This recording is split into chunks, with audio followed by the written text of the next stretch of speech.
එතකොට මේ කවුද මේ? අරුෂි මේ කවුද මේ? මෙයාද? මෙයා තමයි මේ දවස්වල තරුෂිගේ ටයිම් පාස් කරන බෝයි ෆ්‍රෙන්ඩ්. එතකොට ඔයා තමයි තරුෂිගේ මොන ප්‍රශ්නයවත් දුක අහන අයියා. එතකොට මම තමයි මෙයාට කන්න බොන්න දීලා බලාගන්න මෙයාගේ කසාද මිනිහා. මේ ඉන්නේ මගේ නංගි. මම මෙයා ගෙන්නුවේ වෙන දෙයකට නෙමෙයි.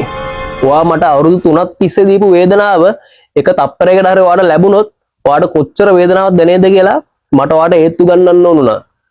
අන්න ඒ නිසයි මං අද මෙයාව ගෙනාවේ. මොනවාත් අරුෂි මේ කියන්නේ? තමුන් මං එක්ක ඉන්න කාලේ කරෙත් බොරු. කසාද බදලා කරන්නෙත් බොරු. මං හිතුවා අඩුම තරමේ දැන්වත් හැදිලා ඇති කියලා. වැඩක් නැහැ. ඒ ඇසේ තව කොල්ලෙක්. සෝරි මචං. මං ගිහින් එන්න. විශාල් අනේ පොඩක් අහන්නකෝ.